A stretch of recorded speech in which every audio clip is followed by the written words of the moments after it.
Hello students, आज हम कुछ इम्पॉर्टेंट क्वेश्चन के बारे पर चर्चा करेंगे जो ह्यूमन हेल्थ एंड डिसीज से रिलेटेड हैं।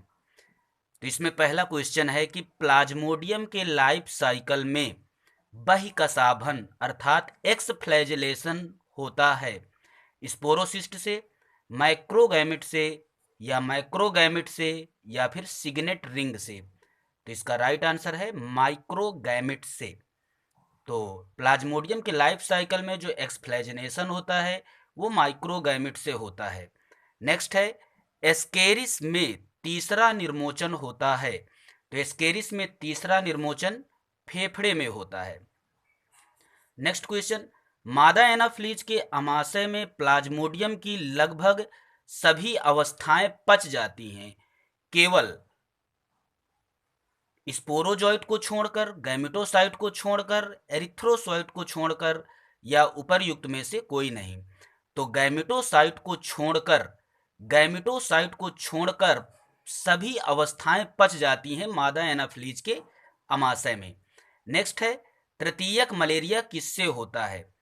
एनाफ्लीज मादा से, क्यूलेक्स नर से, प्लाज्मोडियम वाइवैक्स से या हाइड्रा से। तो इसका राइट आंसर है प्लाज्मोडियम वाइवैक्स से। मनुष्य में मलेरिया परजीवी की संक्रामक अवस्था है स्पोरोजॉइट, ऊकाइनिट, मीरोजॉइट या साइजॉन्ट। तो इसका राइट आंसर है स्पोरोजॉइट। रोनाल्ड रॉस ने मलेरिया परजीवी के संक्रमण की खोज कब की?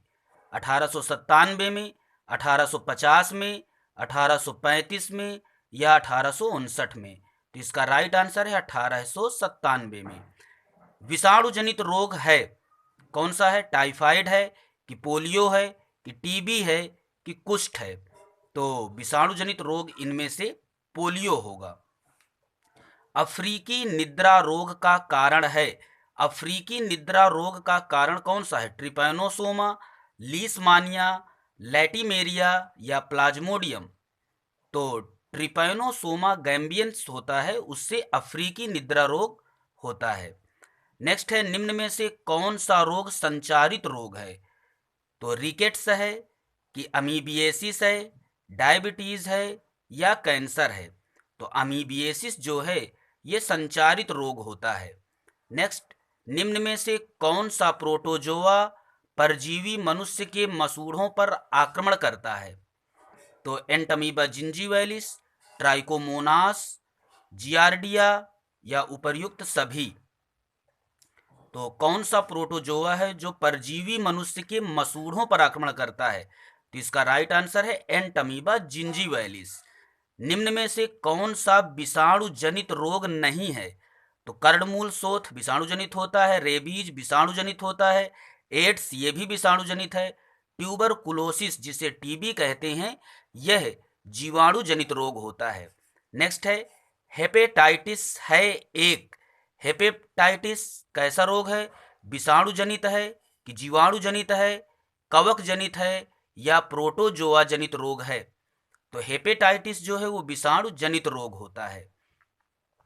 नेक्स्ट क्वेश्चन है कैंसर कोशिकाएं फैलती हैं लसिका के द्वारा, रक्त के द्वारा, ट्यूमर की द्वितीयक वृद्धि के द्वारा, उपर्युक्त सभी के द्वारा। तो इसका राइट आंसर है उपर्युक्त सभी के द्वारा। फाइलेरियसिस रोग के परजीवी का वाहक है सीसी मक्खी, सैंड मक्खी, क्यूलेक्स मच्छर या एनाफ्लीज मच्छर।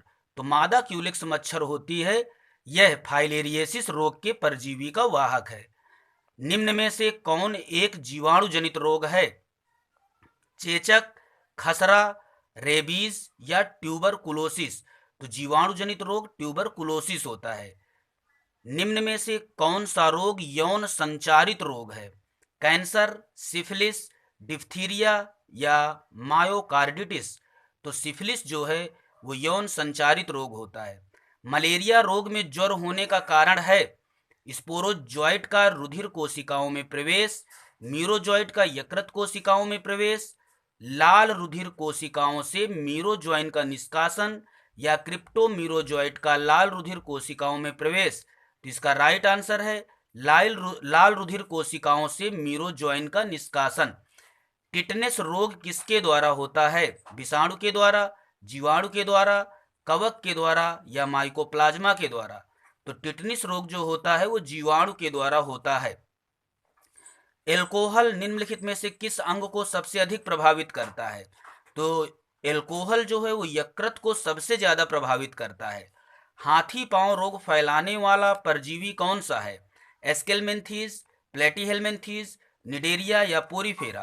तो एस्केलमेंथीज का एक सदस्य है जिसे उचेरेरिया बैंक्राफ्टी कहते हैं, वह हाथी रोग फैलाने वाला परजीवी होता है। उचेरेरिया है एक प्लेटीहेलमिंथीज, मनुष्य का परजीवी, लसिका वाहिनियों में निवास करने वाला परजीवी, उपर्युक्त में से कोई नहीं। तो इसका राइट आंसर है लसिका वाहिनियों में निवास करने वाला परजीवी। उचेरेरिया ये लसिका वाहिनियों में निवास करता है। नेक्स्ट है प्लाज्मोडियम का प्राथमिक पोषक है? मनुष्य, नरक्यूलिक्स, भेड़, मादा एनाफ्लीज? तो प्लाज्मोडियम का प्राथमिक पोषक यहाँ पर प्लाज्मोडियम का प्राथमिक पोषक मच्छर होता है, मादा एनाफ्लीज, लेकिन कई किताबों पर मनुष्य को माने हुए है। देखिए हम बता दें यहाँ पर प्लाज्मोडियम का प्राथमिक पोषक उसे कहते हैं जिसमें लैंगिक जनन कंप्लीट होता है। तो मादा एनाफ्लीज पर लैंगिक जनन कंप्लीट होता है। तो प्लाज्मोडियम का प्राथमिक पोषक मादा एनाफ्लीज, ये बेस्ट आंसर है इसका।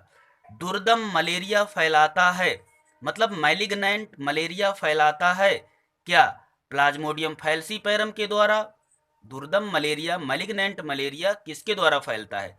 प्लाज्मोडियम फैल्सीपैरम के द्वारा, प्लाज्मोडियम ओवेल के द्वारा, प्लाज्मोडियम वाइवैक्स के द्वारा या प्लाज्मोडियम मलेरियाई के द्वारा?